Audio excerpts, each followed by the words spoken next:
Alright, today's set of notes is on understanding populations. This goes along with our interdependence section as you study for the EOC. And here's the standard to analyze and interpret population data, graphs, or diagrams. So we're going to do that over this one and the next set of notes on populations. So there are three main properties of populations, and those of you that have been taking AP Human Geography, these are very similar to human populations in geography, although there will be some differences that I will try to point out as we go through. Population size is pretty simple. Population density is pretty simple as well. Now, dispersion is how actually physically spread out those individuals are within the population, and there are three main types, and we're going to look at those. You have a random pattern of dispersion, where the location of each individual doesn't have any impact on other individuals. The example that your book gives is snakes, but I'm not sure this is the best example. A random distribution pattern would be seen most often in plants, where their seeds are carried by the wind or by animals, and they're just sort of dropped in random places, and that's where the individual grows. And it doesn't really have anything to do with the other individuals in the area. What we mean is some mammals are territorial.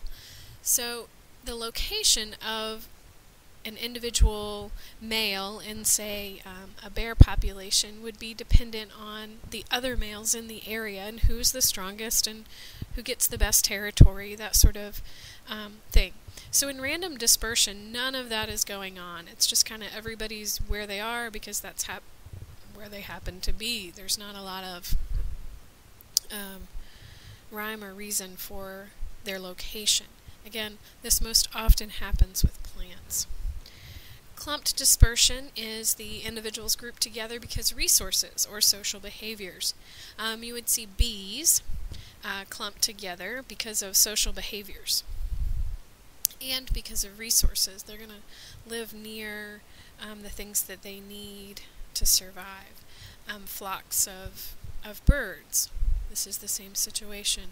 Herds of deer and elk and other animals live in clumped patterns. Where you would see this in plants, if you've ever had some of that little, the monkey grass, it clumps together due to, it's kind of random why it clumps together, but it does.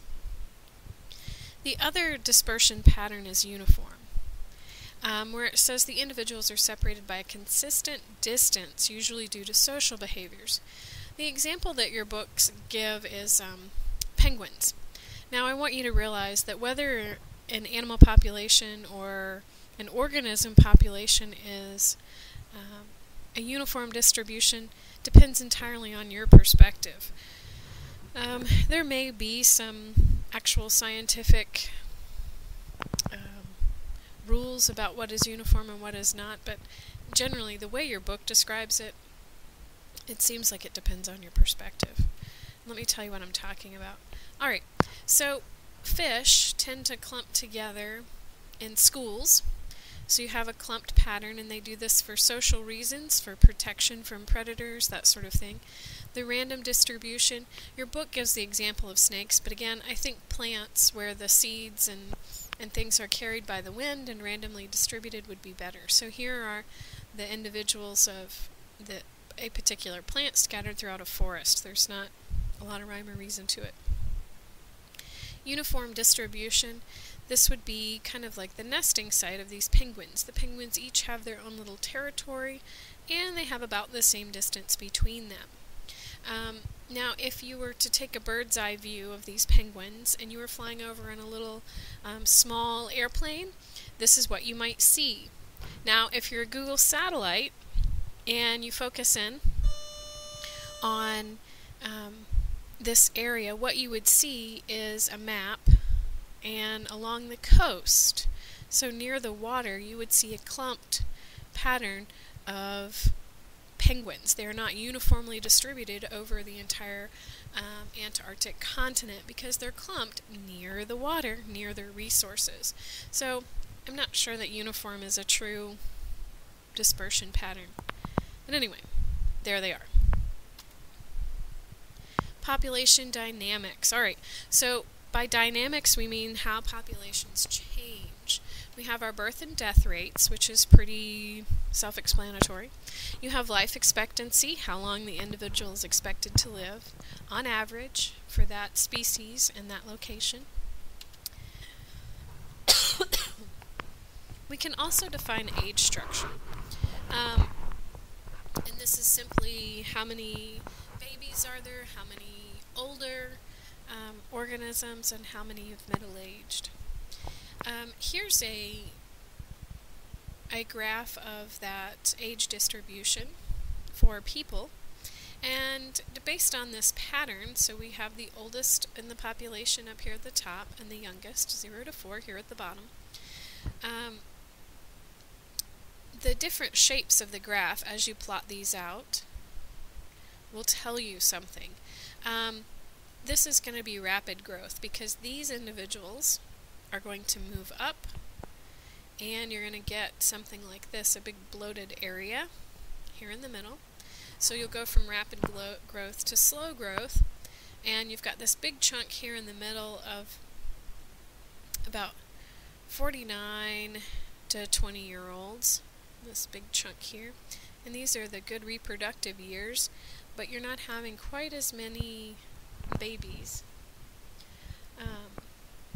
And then a declining growth would be your population is somewhat small anyway, and there are less babies being born than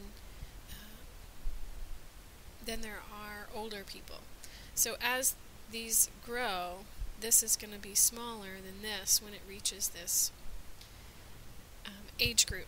Now, this doesn't really take into factors like immigration and immigration, wars, financial economy. If there's a big boom in the economy in Germany, people might start having more babies. So this is just a snapshot in time, and you can make some general, very general predictions about what might happen with these populations as time moves forward. Alright, one thing that you may need to know, I haven't seen it on any of the practice tests or practice questions, but it is a graph of populations. So you might see it as a graphing question. Survivorship curves.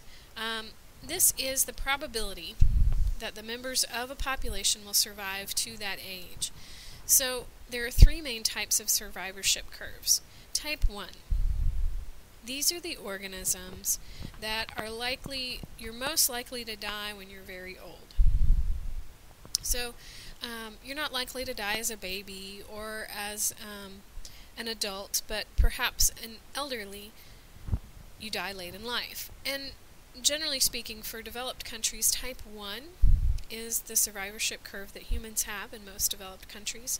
This is also true for large mammals, so whales, bears, elephants, things like that. Large mammals usually fall into the type 1 category. Type 2, the probability of dying is the same no matter how old or young you are. Now, this is kind of hard to imagine for us, but think about squirrels. It doesn't, it doesn't matter if you're a baby squirrel or an elderly squirrel, your chance of dying is the same. Your chance of dying of starvation is the same. Your chance of being eaten by a predator is the same.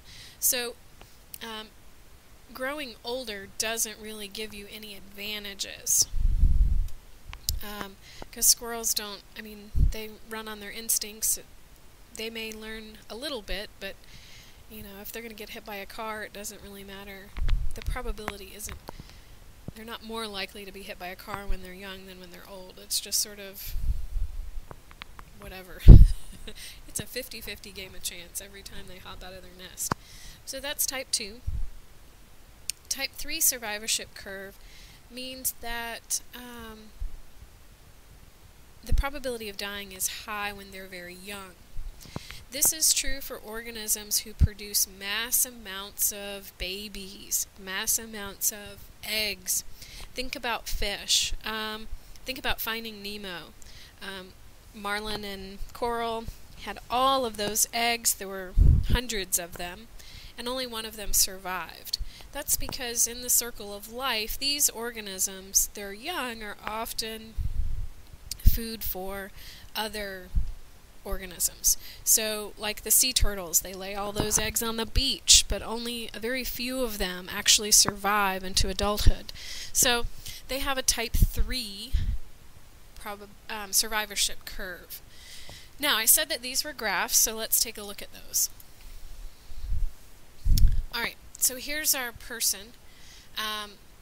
Percentage of survivors, and here's percentage of maximum lifespan. So percentage of your lifespan at 0 means you were just born. 100% of your lifespan would be you're very old. And the reason why they did percentages is because squirrels don't live as long as we do, so they couldn't do an actual number of years, because we live into the 80s, 90s, and even 100 years, where squirrels live about 5 to 7 years. So they did a percentage. So the person about halfway through our lifespan would be in the 50s, okay? And at the 50s, we start to see more people dying off, is what you see here. So here, everybody's born, and here, everybody's dead. So people start, the survivorship, the chances of surviving, start to decrease for humans as we get older, and that's what this means. The squirrel, remember we said it doesn't really matter if you're a young squirrel, a middle-aged squirrel, or an old squirrel, your chances of surviving are about the same. So that's why theirs is a straight line, because it's the same all the way through. Their chance of surviving is straight. It's even all the way through their life. Type 3 survivorship curve. Mussels and clams are another good example of this, because it takes time to develop that shell. And so when they're younger and their shell isn't as hard or isn't as thick, they're more apt to succumb to predators. You can also think of fish that lay large amounts of eggs. So here's Nemo's brothers and sisters. There's hundreds of them. They're all laid as eggs, and most of them die. So by the time, just shortly after they're born, percentage of survivors, we've got about 10% surviving. So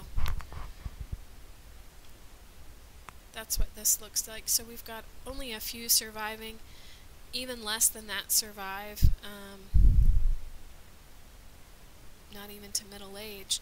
And if you notice down here, by the time they get to adulthood, they're pretty much set. There's not a large death rate once they get old.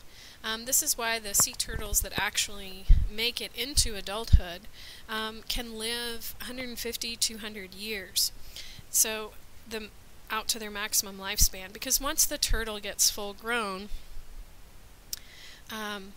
its likelihood for surviving into old age dramatically increases. So you don't have a lot of death of the older population. I know that sounds weird, but very few of them actually reach old age. So the ones that do pretty much have it set. Alright. Okay, so based on this, you should be able to name the 3 properties of populations. If not, go back and look. The 3 types of dispersion, and describe the 3 survivorship curves. I am going to put a YouTube video up on survivorship curves, so if you want, take a look at that.